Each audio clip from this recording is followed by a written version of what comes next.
Hello friends, continuing with our series of talks with the key fund managers. Today we have with us Shrey and Loonker, who manages Reliance Banking Fund. Since 2010 he's been managing this fund. We have seen this fund deliver superb performance over the long run. In fact, grown 24 times in the last 14 years.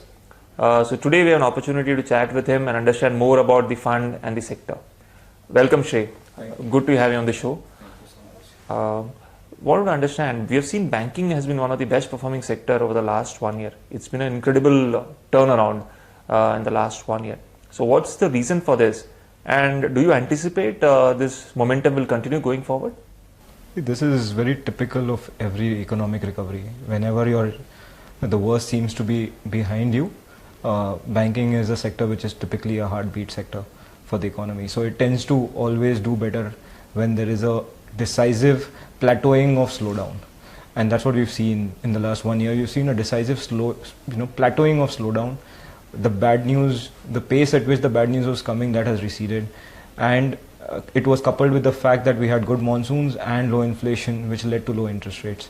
So a confluence of all these three things really led to the outperformance for last year, and none of these things are really changing. In fact, they will only gather pace or momentum, except monsoon, where the jury still needs to be out, but there is nothing else where the momentum is getting lost. In fact, we believe the momentum will only gain pace.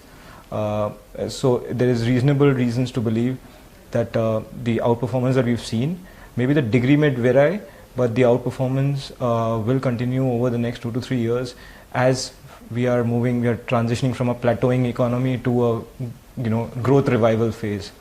So to that extent, banking remains a very critical sector which will enable and which will get benefited also out of the U-turn that we will see. So while this recovery has been very smart and very sharp, there are some headwinds which we normally keep talking about. So NPAs is one big thing. We've seen credit offtake not happening. So how much do you think this headwinds will actually impact going forward? And when do you think a resolution will be found for these NPAs? Yeah. So it's actually interlinked. Right, so when you have an NPA issue, typically bankers do tend to go risk averse. At the same time, even the private capex tends to take a stall. So it's a chicken and egg situation. So somewhere you have to, at an economy level, in every economy, globally or domestically, you've seen that you have to make active measures to stem the NPA problems. Only then the rest of the story starts playing out, because you need to address risk aversion, which is a mindset issue.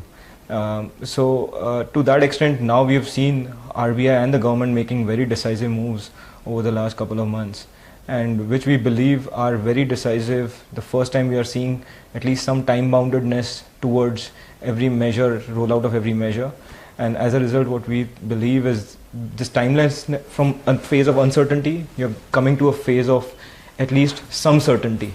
Whether the certainty will still show up in the next 12 months or 18 months, we need to wait to be seen how the execution on the ground really happens of those things.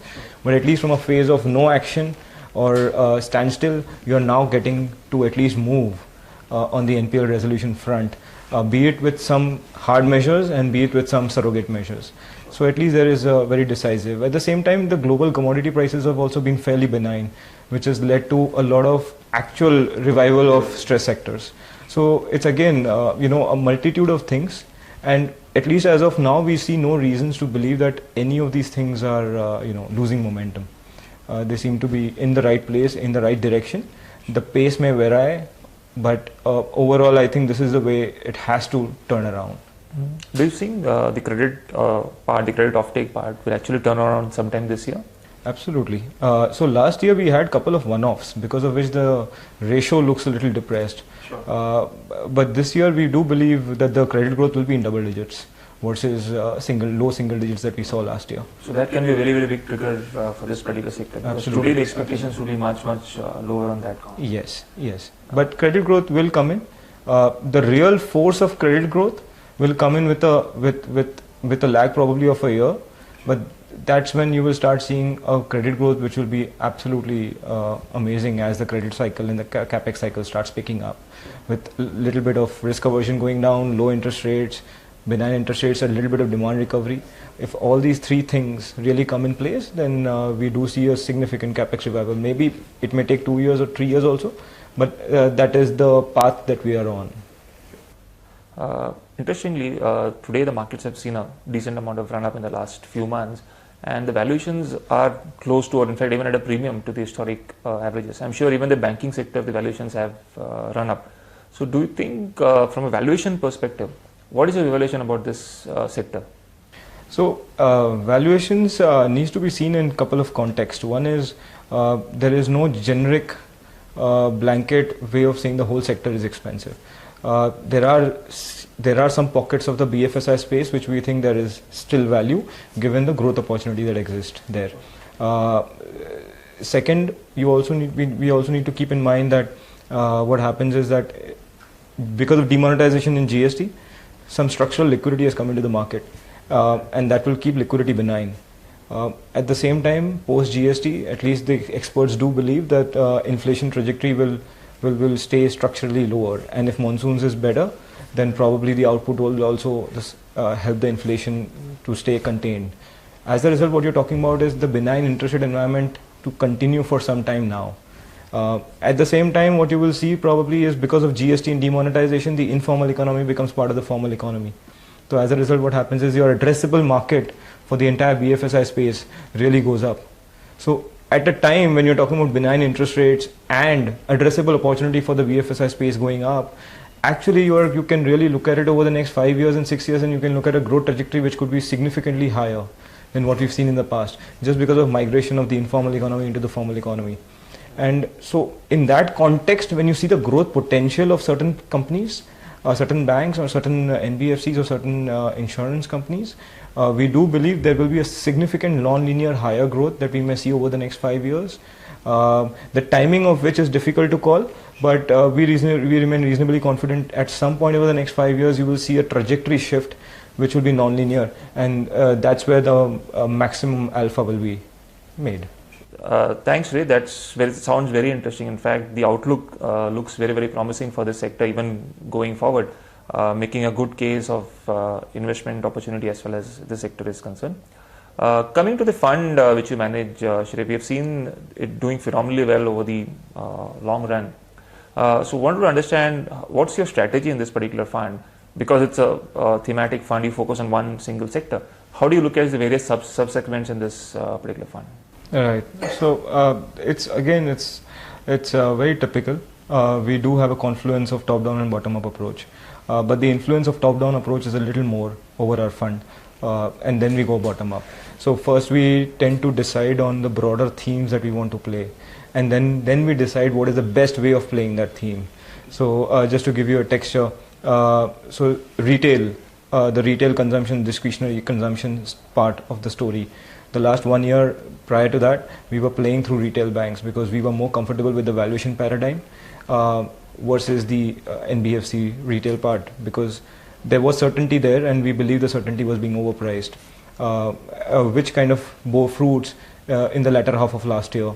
And that's when we saw the NBFCs correcting meaningfully because post demonetization, and there was reasonable valuations then to look at them.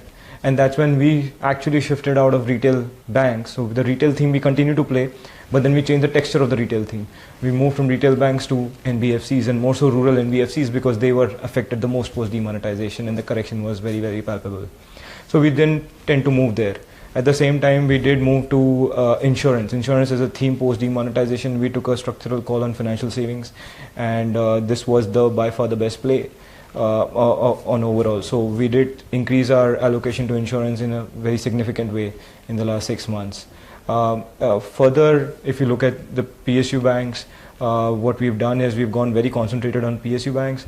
At the same time, we've reallocated some amount of money to the old generation private sector banks, where the baggage of NPLs are a little less. Because post demonetization, we were of the view that for the first 2-3 months, the whole NPL resolution piece will be a little slow to move on. So we do make these tactical decisions, but a lot of color is on overall top-down thematic based investing within the sector, and then we choose to play where we are comfortable with the valuations, and then we stick to it from a 2 to 3 year perspective. It's a very good point that you're making, because even though the fund is a sectoral or thematic fund, there is enough diversification within the various sub-themes which the sector offers. So to that extent, the risk is very, very well diversified in this fund. So coming to the favorite question of all investors, obviously the way the markets are today, would it make sense to go lump sum or put a one-time investments, or would it be more prudent to look at staggered kind of investments or even investments with the SIP route? See, being a thematic fund, it's a higher risk portfolio that we run with, and as a result, it's never gonna be a straight answer whether it's a great time to invest lump sum. It's always more advisable to go systematically into this fund over a period, keeping a 3 to 5 year horizon in mind, given the kind of optionalities that are still existing in this space. However, what one may still want to do, if the risk framework of each individual investor permits, what may choose to still do is maybe on every bad day or any day when you see the banking sector has corrected, because volatility is going to be there in this journey. So whenever there is heightened volatility, it's better to befriend the volatility and use those corrections at maybe some bit of lump sum allocations at those times. That will kind of compound your returns far, far better in a systematic way. Sure. Thanks a lot, Shrey, for this conversation on the sector as well as on the fund. I think it gives a lot of value add for all of us investors, and makes a very good case for investing, somebody with that kind of a risk appetite for investing in this particular theme. Thank you once again, Shrey. Thank you so much.